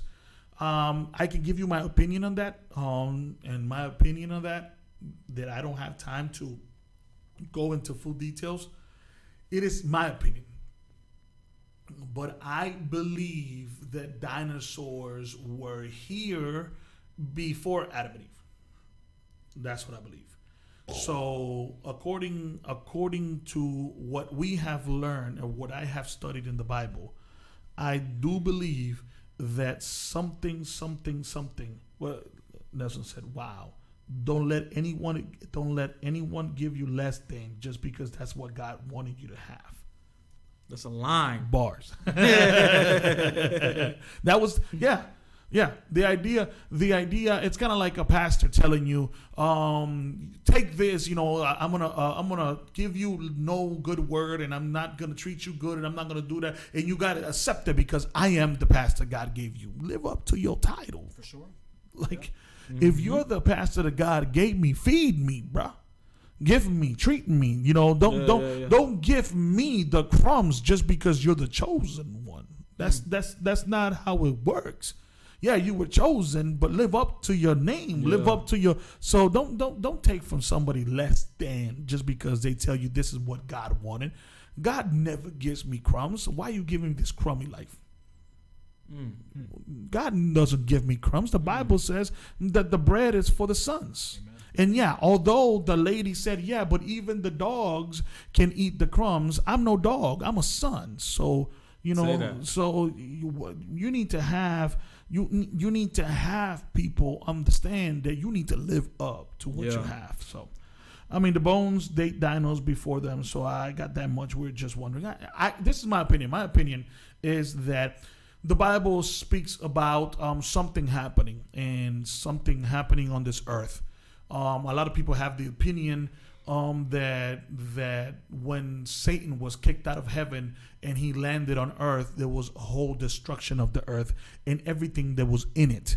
And it is, I am of the ones that have the opinion that there is a big gap between Genesis 1:1 and Genesis 1:2. Oh, yeah. So my opinion is that Genesis 1:1 says in the beginning, that's talking about when it all started, God created the heavens on earth.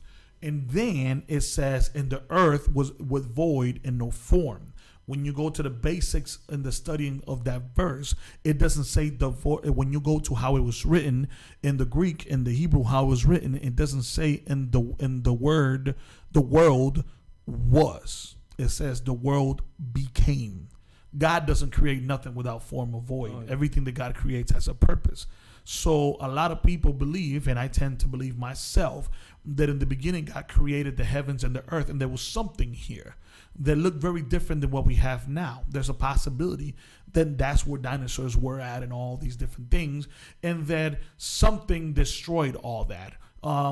Science says a meteor destroyed it. Interesting enough, the Bible says that he describes the fall from Satan like to the earth like a star that's falling. Mm-hmm. So, if you to ask me, I'm not telling you in the Bible, I'm telling you, if you ask me, where are the dinosaurs? I believe the dinosaurs are between 1:1 and 1:2. Something happened, they were destroyed. And I believe that in 1:2, for Genesis 1:2, it is God coming back to fix what was destroyed by something. And I think during that, there was some kind of life. Something. And obviously they had to be big. Something. Because you got dinosaurs and you got this and that. So I believe that's where they're at. So, all right. Let's see. Insane. I heard a man use the Bible and say the Bible said you must submit in order to make something happen. I'm not sure I follow what that word is. I think he's talking about the point of the relationship. In any relationship, you have to submit. Yeah, I mean, the Bible tells there's. Okay, you can, and then I'm going to finish because this podcast is way long. But for those of you here, the Bible talks about the lady and the man and even a church or this and that about being submissive. That you must submit to your husband. And I believe that having a submissive wife and having a wife submit are two different things. So I think the Bible tells the lady that she should submit to the man. I believe it is the man's responsibility to create a submissive wife. And I think those are two different things. So this is what I believe. And I don't even know if this is what you're asking, but I'm going to explain to you the difference between submit and submissive. So here's what I think. What I think is that I can be a man, pastor, leader, or anybody, and said that you have to submit to me or submit to what I say or submit to this and that. I can understand submit, but being submissive is two different things. Yeah. So when I say submit is when a cop comes in and he puts me on chains, then all of a sudden he submitted me. But me being submissive is me voluntarily doing that. Right. So I believe that a man can spend all the time telling the wife, you better submit because I'm the man of the house. You better submit Because women, submit yourself. The Bible says you got to submit yourself. You can spend all the time telling somebody to submit and then force your spouse to submit to you. Or you can become a man that a woman is willing to be submissive to. Mm-hmm. Now, submissive to is I voluntarily accept your authority because you've shown that you're a man worth following. Now, if you want to just be a man, then go ahead and demand your wife to submit. But if you want to become the man, get your wife to a point where she can be submissive. And to do that, you have to do it by becoming a man, being a better man, being who I am. So that way that wife voluntarily says, I submit to you. Mm-hmm. Or you can spend the rest of your life demanding for somebody to submit to somebody they don't respect. And yes, she'll do it. But remember, you never made it a submissive woman. You've always brought it to submission, and that's two different things. Mm-hmm. So yeah, you can tell me. You can tell me. And you can tell me all you want, submit. A pastor can church or submit. Or you can make yourself a church that's submissive by actually being a pastor. Yeah. So you can spend all the time saying submit, submit, submit. Or you can, and I listen, I don't think any woman goes home a wife. I don't think you go home a wife. I think you become a wife. I don't think nobody goes to the altar, goes in, and yet they say, I declare you husband and wife. Nobody goes home a wife. Nobody goes home a wife. That you learn. That you become. That's for sure. So I think that's what you need to do. Can you bring a study of Romans 9? I hope you're not talking about now because it's kind of late. Romans 9. Let me look at Romans 9 because I don't have a Bible, and now of course the computer is going to be like, nope, we're done talking. Let's see. Romans 9. Let me just look at Romans 9. You want me to bring a study in Romans 9 to a podcast? You can do it. Yeah, but the podcast is about, okay. Oh, computer. How can you be so expensive and so annoying at the same time? Romans 9. Let's go. Oh. But I can bring a study about anything, but that's...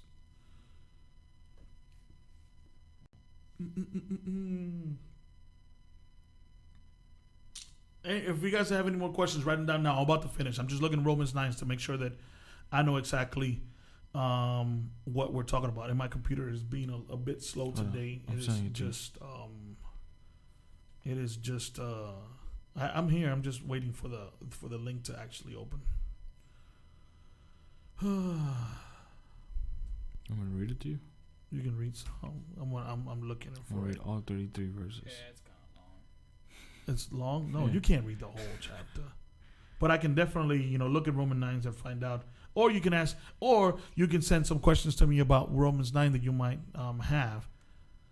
Okay. La elección de Israel, que tengo gran tristeza.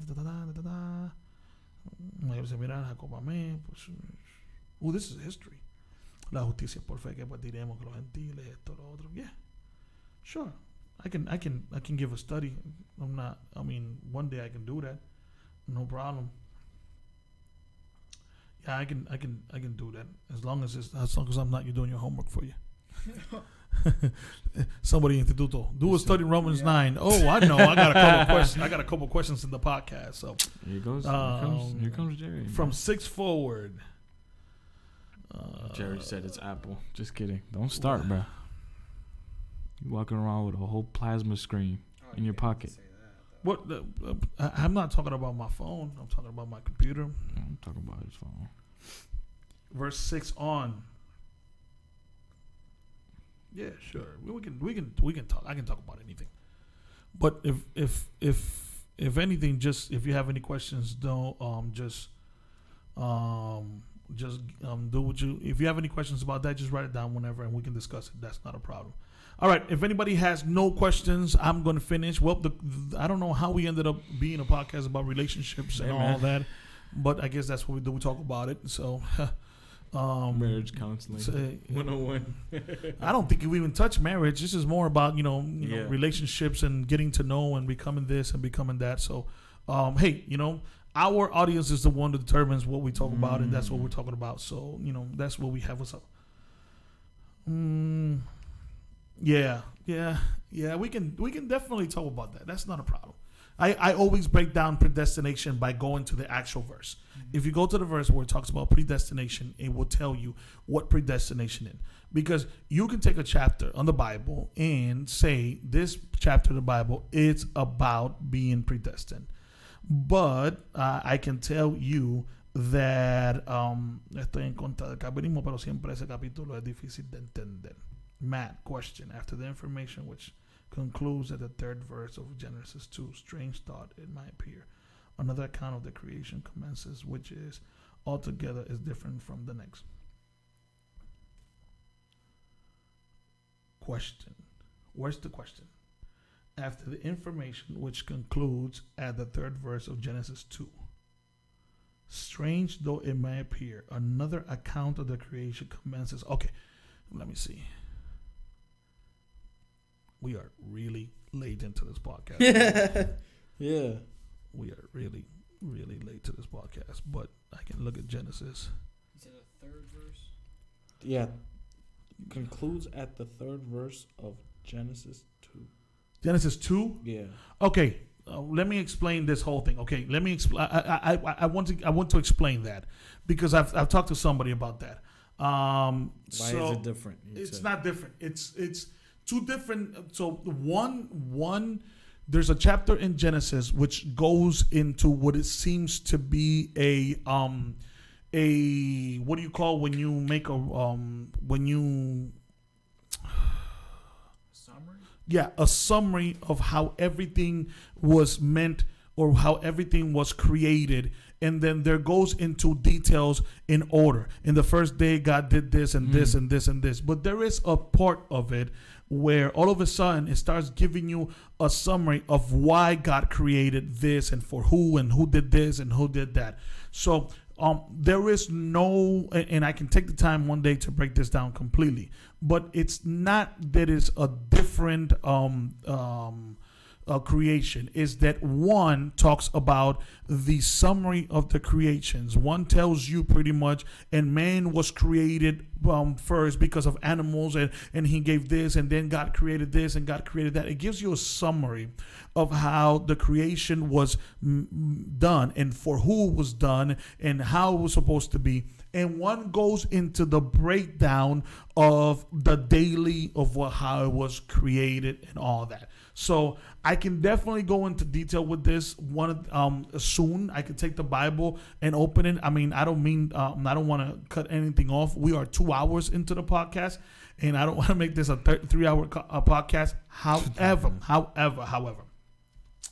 if we look at if we go to the Bible and study it, so you have the whole verse where it's telling you, you know, what it needs to be, or what happened.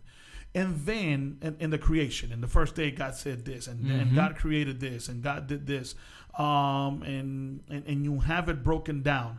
For example, the first chapter goes down the list, and God did this, and God created this, and God said this, and God said that. And then all of a sudden you go to chapter 2, which I'm trying to get to here real quick. But so we get to chapter 2, and then all of a sudden you start then going into the man being created now, and it goes into this place that God created for him, and it starts going right back down to everything by day and everything, and it's one of them is a summary of how man was created into the garden and why was God created. So I to break this chapter down, which I can. I had a conversation about this with a brother church not too long ago, because he was like, whoa, hold on, I read this, and from it seems like God created was actually on this date and not this day, because it says 2 different dates. It doesn't say 2 different dates. It actually, one is given a summary of what everything happened and why it happened. And you will see it that it goes down the list by actually saying, and this was done, then this was done, and this was done for this. So there is a lot of reading that it takes for you to apply it. So I don't have right now the actual time to go into this. Yeah, however, I will tell you this, Matt. So it is not different. What it is one is given a summary of how this all relates together with the creation of man, and one is giving us the steps on creation. So one is telling us God did this, then he did this, then he did this, then he did this, and then on another one he's relating everything. And God created the animals, and then he put the man in front of on top of the animal, and then God created all the vegetation. But then it says, but God on this part actually went and did this type of vegetation for mankind. So it when you first read it, it seems as if it's giving you 2 different creations, and it's not necessarily 2 different creations, as it is 2 different summaries of the creation. Though I will tell you that while you read in the verse chapter 2, you will find something interesting, is that in the creation, God spoke to the earth and told the seeds to come forth. But when he made the paradise inside of the creation, this place for mankind. Okay. So God created the heavens and the earth, but God also created this place for man, which is called the Garden of Eden. Mm-hmm. The Garden of Eden had all these different fruits and all these different things that they were created for man, because that's where man was going to live. One is talking about earth, and one is talking about the garden. So one is talking about, I created earth. So basically, it would be as if I was telling you, on the first day, I created this whole earth. And then on chapter 2, I go to tell you what I did in Ashtabula. Okay. Because I decided to put man in Ashtabula. So let me tell you how I did. Because you will see that on the first chapter, he tells the earth to bring forth fruit. However, you will see that in the second chapter, you will see where it says that God planted the seed. Interesting. One, he's telling the earth, bring forth what's already in you. But on this one, he's planting the seed especially for mankind. And that is a study. Do me a favor. Come back to the podcast one of these days. Ask me these questions in the beginning, and we are going to definitely study all this, because it's actually interesting. And you will see that one is talking about, if you look, you would see chapter 1 talking about the creation of earth, but you will see in chapter 2, especially starting on verse 4 and 5, you will then see that God is talking about the place. Look at verse 8. What does verse 8 says, for example? Verse 8 says, and God planted. Mm-hmm. What is it, verse 8? You got verse 8 there? Yeah. Read it real quick. It says, now the Lord God had planted a garden in the east in Eden, and there he put the man he had formed. Mm-hmm. So you will see that all of a sudden, first God talked about a creation. God has spoken about a creation, but now you have God talking about this place where he's putting man, and so now he's talking about this. Oh my goodness. Okay, so he's talking about, like, look, this is the account of the heavens and the earth when they were created, when the Lord God made the earth and the heavens. Now no shrub had yet appeared on the earth, and no plant had yet sprung up. For the Lord God had not sent rain on the earth, and there was not one work to go round. But streams came up from the earth and watered the whole surface of the ground. Then the Lord God formed a man from the dust of the ground and breathed into his nostril the breath of life. Now the Lord God had planted a garden. And it starts talking about the garden in this place where God created for this man that he created. But yet on verse 1, he is talking about this beginning. God created the heavens and the earth, and he's talking about everything that God created, everything that God did, and how he did it on the first day, the second day, and all these things. So the idea, it's not that it's two different creations as much as that it is two different summaries of the creation. And though, however, you will see that in one place God tells bring forth group, but in another he plants, which is interesting for me, because for me, when he's dealing with the earth, he makes everything. But when he's going to deal with man, he plants, let me give you the fruit that you're really going to need. Let me give you the stuff that you're really going to need. And don't worry about the rain. I'm going to make sure that all this stuff comes in. So makes a river come in to water the whole garden. Yeah. Yep. So it's for people that read it and all of a sudden find themselves getting to chapter 2 and going, wait a minute, I just heard about the creation. Here comes another one. It's talking about, there is a summary, and there's also of the creation of this place, an organization of this place for mankind. And I hope that's enough to explain, but I can definitely go into more details later. So okay, so I think that's all the time I have right now. The podcast has taken long. We've lost half of the viewers. Half of the viewers said, "Oh no, I'm leaving. It's way past, and I've taken way too long."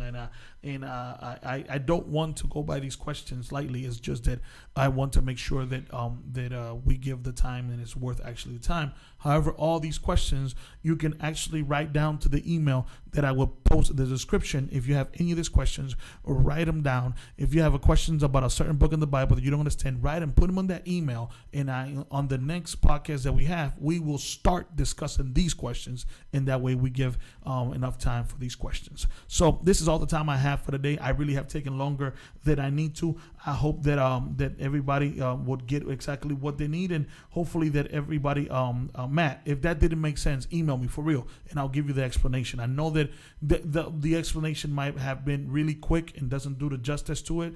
I can do justice to the answer with enough time. And if it didn't get enough explanation, write to the email that's going to be in the description of the video below. Just write to that one, and I will either answer you via email, or I will also bring it to the podcast quickly and early enough on the next one to give enough information to that. So this is all I got for you guys today. We got the whole family here. The wife is around there, like you saw. Jaden's around there and somewhere. So I don't have much time. Thank you guys for being here. Thank you guys for spending the time with us. JJ, thank you for bringing your testimony to today, and how it can be helped to others. And hopefully this is a podcast that blesses people today. It has been my pleasure. It has been our pleasure. Together with the voice, Michael, that stands behind the control rooms, and JJ, who's right here, our co-host. My name is Jason Hernandez. It has been my pleasure. Don't worry about it. If you have anything else, just keep bringing it to the table. And guess what we're going to do? We're going to talk about it. Have a good night, everybody. See you again next week.